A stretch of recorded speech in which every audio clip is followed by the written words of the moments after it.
Welcome. This channel is about two things I hold dear: video games and history.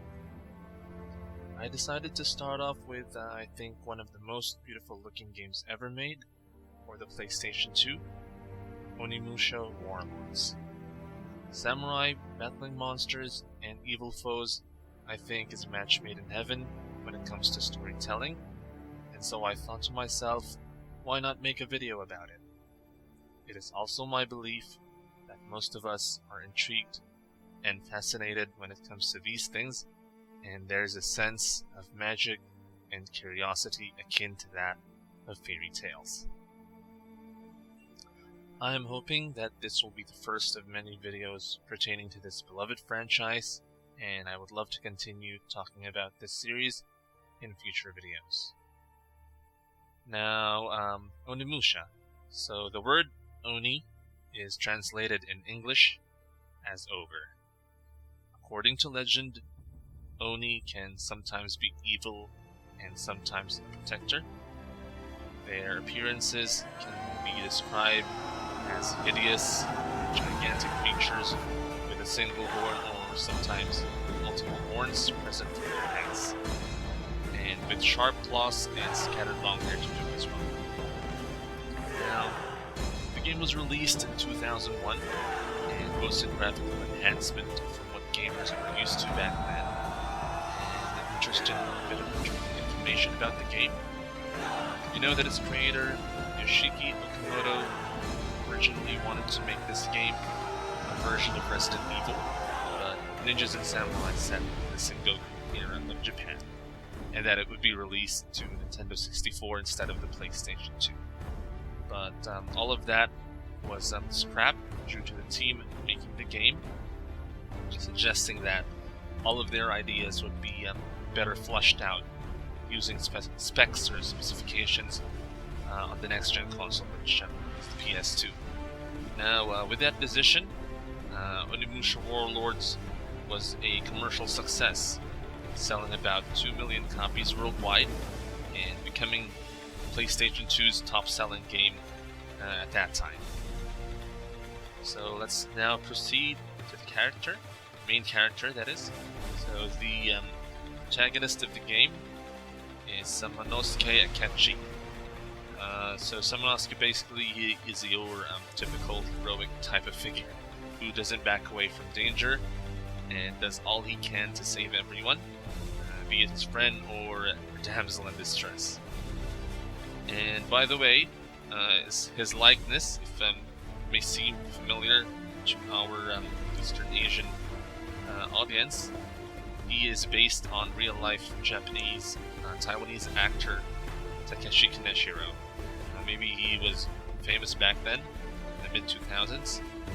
So, again, Samanosuke is a samurai in service to the Saito clan, one of many factions vying for power during this turbulent period of Japan, which is the Sengoku era. His appearance is, he is clad in red armor and wields a katana. So we initially see him in the Battle of Okehazama in an anime-style fight against many soldiers, and he dispatches them quite easily rather. And after the cinematic opening, the game hints that it actually starts a year later after the events of the Battle of Okehazama, where Samanosuke needs to save Princess Yuki. Well, Princess Yuki is the daughter of the Saito clan leader, who has been abducted by the Genma. So these Genma are the evil, demonic-like creatures hell-bent on conquering the entire world, of course.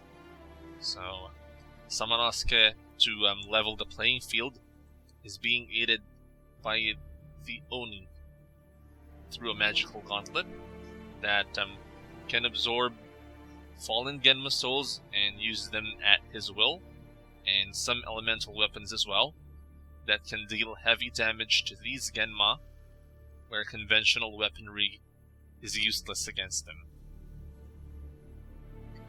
Now, Hidemitsu Samanosuke Akechi, that's his full name by the way, later in the series came to be known as Tenkai Nankobo, and plays an important role in the entire Onimusha series. So Onimusha is not just Onimusha Warlords. It spanned several sequels as well and spin-offs, and we will know in future videos what happens to him throughout the game, throughout the series. And out of all of the characters, he is quite likely the most influential, so we will know more about that. And then the character, along with the style and gameplay of the original Onimusha, which is Onimusha Warlords, gained a series-wide popularity and spawned, like I said previously, spawned sequels and spin-offs. Now, let us proceed on the historical fact of Samanosuke's character. So actually, Samanosuke Akechi is based upon a samurai, real-life samurai, by the name of Hidemitsu Akechi. So Hidemitsu Akechi was a senior retainer of Oda Nobunaga's vassal, Akechi Mitsuhide, and mind you, retainers function as second in command to the daimyo, and in any circumstances that a daimyo dies, for whatever reason, in war or sickness, the retainer will replace him as the clan's leader. So to put it simply, Hidemitsu was a retainer of the daimyo, Oda Nobunaga. Well, not much has been recorded on Hidemitsu's life. He had two sons, Shigetoshi Miyake and Taragoro Toyama. He was also known by many names. One of those, Yaheji Miyake, Yaheji Akechi, and Tsuharu Akechi. For whatever reason that he had those names, we won't know. So, in 1581, he became a keeper of Chiyama-jo Castle in Tanba Province.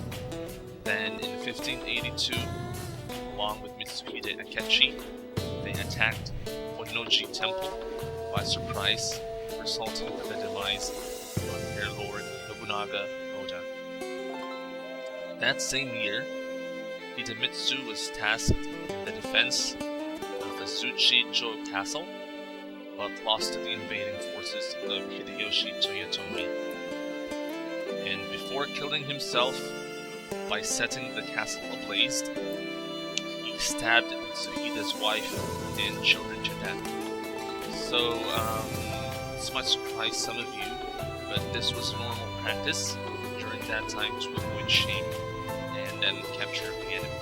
So when they're about to lose, they set ablaze their castle so that the invading forces will find nothing valuable in the ashes of the castle, and then they kill off their family as well.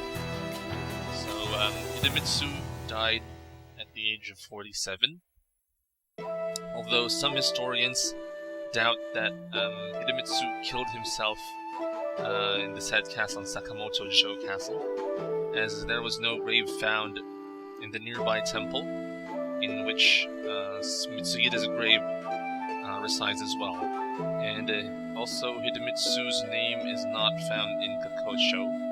The Kakocho is a family register of deaths, or nobody even witnessed Hidemitsu's death altogether. Now, there have been a lot of conflicting stories surrounding Hidemitsu, due to that he was a shadowy figure all his life, and probably only history will know the full extent of his deeds. So, yeah, that would be it. So, thank you for watching, and I hope you liked the video, and subscribe to my channel if you would like to see future videos of this content.